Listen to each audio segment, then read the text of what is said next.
The Mauritius Command by Patrick O'Brien, read by Robert Hardy. Captain Aubrey of the Royal Navy lived in a part of Hampshire well supplied with sea officers, some of whom had reached flag rank in Rodney's day, while others were still waiting for their first command. The more fortunate had large, comfortable houses overlooking Portsmouth, Spithead, St. Helens, the Isle of Wight, and the constant procession of men of war. And Captain Aubrey might have been among them, since as a commander and as a young post-captain he'd done so well in prize money that he was known in the service as Lucky Jack Aubrey. But want of a ship, the failure of his agent, his ignorance of business, and the sharp practice of an attorney had reduced him to half pay and no more, and in fact his cottage lay on the northern slope of the Downs, not far from Chiltern Admiral, and the rising hill shut out all the sea, together with most of the sun. This cottage, though picturesque among its ash trees and even romantic, ideally suited for two in the early days of his marriage, was neither large nor comfortable. It had always been low-ceilinged, poky, and inconvenient, but now that it also contained 2 babies, a niece, a ruined mother-in-law, some large pieces of furniture from Mrs. William's former home, and a couple of servants, it was something like the Black Hole of Calcutta, except that whereas the hole was hot, dry, and airless, Ashgrove Cottage let in draughts from all sides, while the damp rising from the floor joined the leaks in the roof to form pools in many of the rooms. These people Captain Aubrey maintained on 9 shillings a day, paid half-yearly, and often long after the anxiously awaited date. And although in his mother-in-law he had a remarkable economist to help him, the effort of doing so had imprinted an expression of abiding worry on a face that nature had meant to look cheerful. At some distance below Ashgrove Cottage, a deep lane led up through the fungus-smelling woods.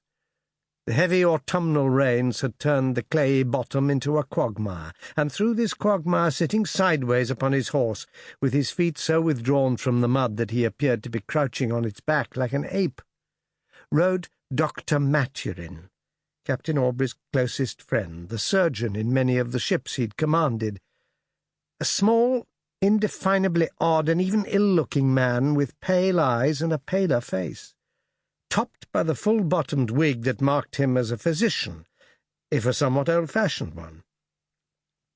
On his saddle-bow lay a net filled with a variety of mushrooms, and now, seeing a fine flush of St. Bruno's collops, he sprang from his horse, seized a bush, and scrambled up the bank.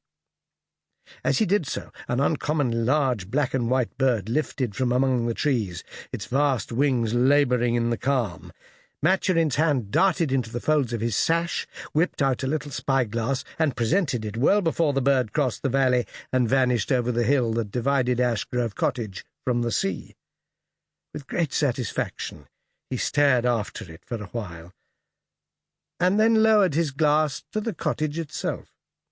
To his surprise, he noticed that the little home-made observatory had been moved a considerable distance to the right, to a point where the ridge dropped 50 feet, and there, standing by its characteristic dome and overtopping it, as Captain Gulliver might have overtopped a temple in Lilliput, stood Captain Aubrey, resting an ordinary naval glass upon the dome and peering steadfastly at some object far remote.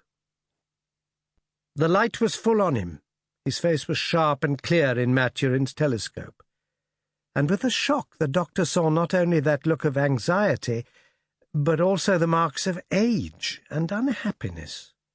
Stephen Maturin had thought of Aubrey as powerful, resilient youth itself for so long that this change and the slow, weary motion as the distant figure closed the instrument and stood up, his hand pressed to an old wound in his back, were unusually distressing. Maturin closed his glass, picked the mushrooms, and whistled his horse. 10 minutes later he stood at the door of the observatory. Captain Aubrey's bottom now protruded from it, entirely filling the gap. "Hola, Jack!" "Stephen!" cried Jack, shooting out backwards with surprising nimbleness in so large a man, and seizing Sample complete. Ready to continue?